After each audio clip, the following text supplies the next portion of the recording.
हा बोल रे. हॅलो साहेब, सावली जाळ्यात आले. ती गावाबाहेर पडले रिक्षात बसून. काय करू, उडवू का?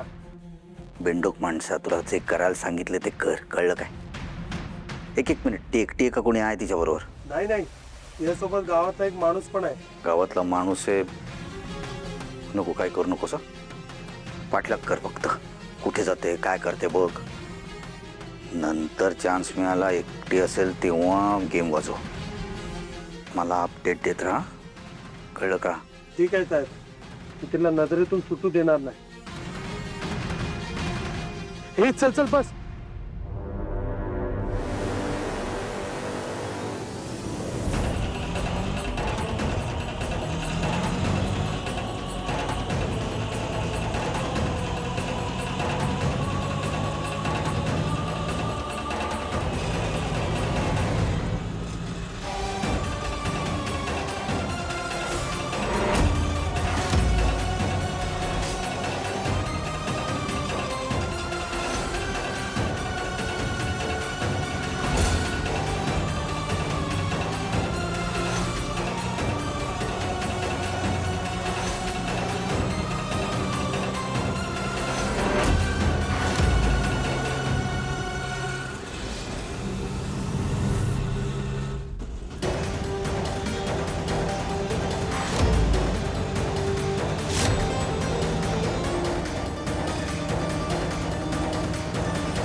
थांबव ना.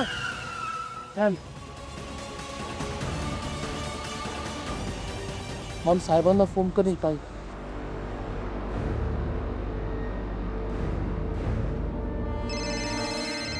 हा बोल. हॅलो साहेब, एक मोठी गडबड झाली.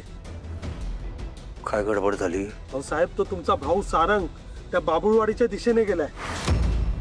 बाबुळवाडीला तो पोचतो? ए बाबा, ऐक ऐक ऐक, तो पोचता कामा नाही, त्याला त्याला थांबवा, कळलं काय?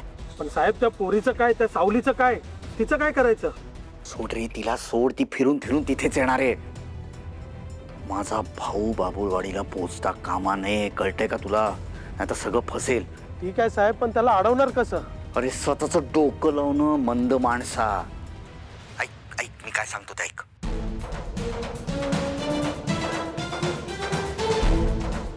ठीक आहे साहेब, मी एक काम करतो, त्या जंगलातून आहे ना एक शॉर्टकट आहे, तिथून त्याला लवकर गाठता येईल.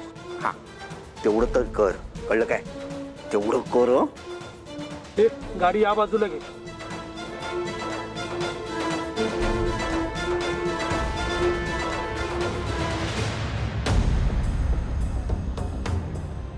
सावली, हे बघ प्लीज माझं ऐकून घे. जे झालं त्यात माझा खरंच दोष नव्हता.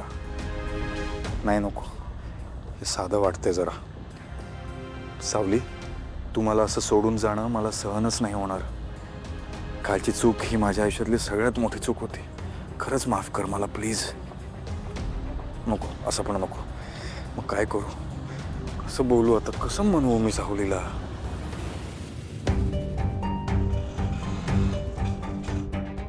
या सावली, सावकाश. हो. दादा किती झाले? हो हो सावली, ते थांबा. मी असताना तुम्ही पैसे देणं बरं वाटत नाही. मी अहो नाही, तुम्ही खूप केलंय माझ्यासाठी. आता हे भाडं मला तरी भरू द्या. हे बघा, हे पैसे पुढे औषध पाण्यात उपयोग होतील. हा, आपले डॉक्टर लवकर भेटायचं ना. तुम्ही व्हा बरं पुढे, मी आलो पैसे देऊन. बरं, मी होते. हा हो, पुढे पटकन. ठीक आहे दादा. हा,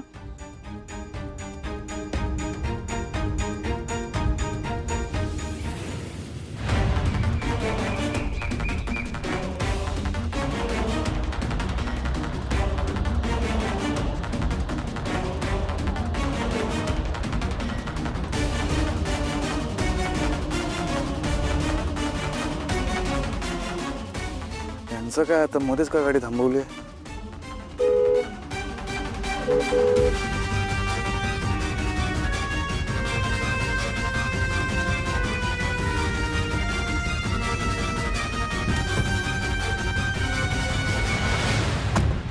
अरे भावा, काय झालं? मध्येच का लावलीस गाडी? साहेब बरं झालं नशिबाने तुम्ही आलात. अहो मध्येच अडचण आले मोठी. काय झालंय काय?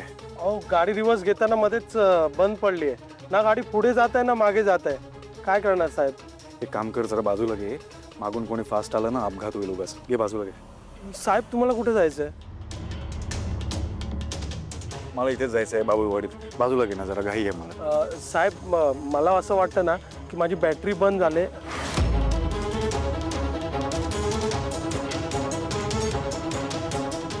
जर आपण तिघांनी मिळून धक्का मारला ना तर सगळं नीट होईल. चल चल चल. ए झाली का सुरू गाडी? अरे नाही रे, हे साहेब आहेत ना मदत करायला आलेत. आपण तिघेजण मिळून धक्का मारूयात. धन्यवाद हा साहेब, धन्यवाद. चल ये.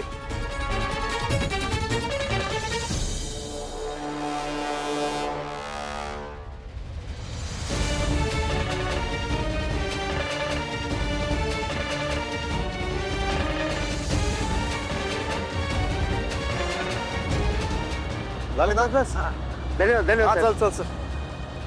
चल चल बस.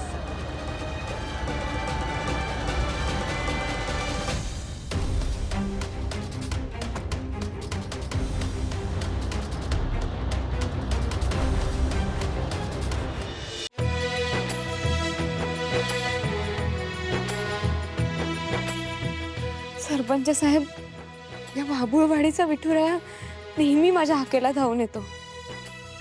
कितीही मोठं संकट असलं तरी तो मार्ग दाखवतोच. अगदी खरं आहे ताई. भक्ताची आग खरी असती ना की देव धावून येतोच बघा. आणि आणि तुमच्या चेहऱ्यावरचा आनंद बघून मला अगदी भरून आलं. तुम्हाला आठवतंय मी गेल्या वेळी इथे आले होते तेव्हा विठुरायाच्या पायाशी असताना माझ्या गाण्याचं सत्य सारंग सरांना कळलेलं. आणि तेव्हापासून आमच्या नात्याची सुरुवात एक नवीच झाली होती. आणि आत्ताही विठुरायाने माझ्या पदरात आयुष्यातली एवढी मोठी ओठी भरली आहे. मी आई होणार आहे. खरंच सारंग सर साहेबांना तुम्ही आता स्वतः बातमी सांगा. तुमच्या दोघांमध्ये जे काही वाद गैरसमज असतील ना ते या एका बातमीने क्षणात विरघळून जातील बघा. खरं तर ते तर वेगळ्या मनस्थितीत आहेत. पण तुमचं बरोबर आहे, हा आनंद माझ्या एकटीचा नाहीये, त्यांचाही आहे. आणि ही बातमी त्यांना सांगणं माझा हक्कही आहे आणि माझं कर्तव्यही. मग आता उशीर कशाला करता? चला ही बातमी आपण साहेबांना सांगू. मीच तुम्हाला तिकडे घेऊन जातो. चला या.